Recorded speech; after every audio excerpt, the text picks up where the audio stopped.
कल्पना कीजिए घने जंगलों के बीच की धरती में सोया हुआ एक प्राचीन मंदिर जिसे समय ने भुला दिया, परंतु जब वह उजागर हुआ तो समस्त विश्व को चौंका दिया। यह कोई साधारण रचना नहीं थी, यह थी ज्ञान की, साधना की और भारतीय संस्कृति की गूंज। इंडोनेशिया की भूमि पर खड़ा बोरोबुदुर मंदिर, आइए जानते हैं इसके बारे में। उस भव्य मंदिर रहस्यमय यात्रा पर जो भारत की आत्मा को विदेश की धरती पर जीवित रखे हुए है। सन 1814 की बात है। अंग्रेज अधिकारी थॉमस स्टैफोर्ड रैफल्स को जावा द्वीप के एक स्थान पर कुछ विशेष होने की जानकारी मिली। लोगों ने बताया कि एक पहाड़ी के नीचे किसी विशाल संरचना के अवशेष छिपे हैं। यह स्थान घने जंगलों, कीचड़ और लताओं से ढका हुआ था। रैफल्स ने अपने सहकर्मियों को उस आगे की ओर भेजा। कई दिनों की खुदाई के बाद मिट्टी और समय की परतें के नीचे जो प्राचीन सौंदर्य प्रकट हुआ, उसने इतिहास की धरा को चौंका दिया। वह था बोरोबुदुर मंदिर।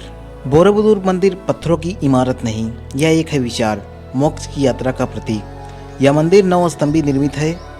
नीचे की 6 मंजिलें वर्गाकार हैं, जबकि ऊपर की 3 मंजिलें गोलाकार हैं। ये स्तर बौद्ध धर्म के 3 अवस्थाओं को दर्शाते हैं: काम धातु यानी इंद्रियों की दुनिया, रूप धातु आकार से परे विचार और अरूप धातु निवड़ की अवस्था।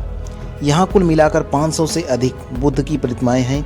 प्रत्येक मूर्ति, हर स्तंभ, हर पैनल की एक शिक्षा है। जीवन, करुणा और त्याग मोक्ष के आदर्श हैं। बोरोबुदुर मंदिर का निर्माण 8वीं से 9वीं शताब्दी के बीच मध्य शैलेंद्र वंश के शासक ने करवाया था। यह वही समय था जब भारत से बौद्ध धर्म दक्षिण पूर्व एशिया में अपनी चरम पर था। इस मंदिर की वास्तुकला, मूर्तिकला और प्रतीकात्मक रूप से भारत का गहरा प्रभाव स्पष्ट दिखाई देता है। विशेष रूप से नालंदा विश्वविद्यालय और सांची की संरचनाएं से इसकी तुलना की जाती है। यात्रा मार्गों से व्यापारी ही नहीं, धर्माचार्य, कलाकार और विचार भी जावा में पहुँचे और साथ ही पहुँचा भारत का संस्कार। वर्षों तक बोरोबुदुर मंदिर उपेक्षित रहा। प्राकृतिक आपदाएं, ज्वालामुखी की राख और वनस्पतियां ने इसे ढक दिया। एक समय ऐसा भी आया जब स्थानीय लोगों ने इसे भूतों का स्थान मानने लगे, परंतु जैसे ही पुरातात्विक खुदाई और संरक्षण का कार्य प्रारंभ हुआ, इस धरोहर की असली चमक फिर से सामने आने लगी। संयुक्त राष्ट्र की संस्था ने यूनेस्को ने इसे 1982 में विश्व धरोहर स्थल घोषित किया। आज बोरोबुदुर केवल एक ऐतिहासिक स्थल नहीं है, ये एक जीवित प्रतीक है मानवता, शांति और भारत की संस्कृति की छाया का। यहाँ प्रतिवर्ष बौद्ध पर्व वेसक के अवसर पर हजारों श्रद्धालु एकत्रित होकर मनाते हैं। मंदिर की सीढ़ियाँ चढ़ते हुए ऐसा लगता है कि जैसे कोई साधक आत्मा की ऊंचाई की ओर बढ़ रहा है, मोह से मुक्ति की ओर। बोरोबुदुर मंदिर केवल साधारण स्मारक नहीं है, यह समय की रेत में दबा हुआ संदेश है जो भारत ने विश्व को दिया। ध्यान, ज्ञान और मोक्ष की यात्रा। इंडोनेशिया की धरती पर खड़ा हुआ यह मंदिर हमें यह याद दिलाता है कि संस्कृति सीमाएं में नहीं बदती, वे तो वायु की भांति होती हैं, जहाँ भी जाती हैं अपना सुगंध छोड़ जाती हैं, और यह सुगंध भारत की आत्मा का है। आशा है कि छोटी सी वीडियो आपको अवश्य पसंद आई होगी।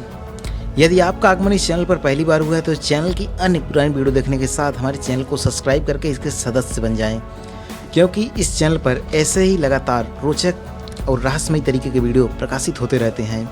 यदि आपको ये वीडियो पसंद आई हो तो हमारे मनोबल में वृद्धि करने के लिए वीडियो को लाइक, शेयर अवश्य करें और अपने विचारों को कमेंट में ज़रूर बताएं, क्योंकि इसी से हमें किसी भी प्रकार के वीडियो को बनाने के लिए आंतरिक प्रेरणा मिलती है।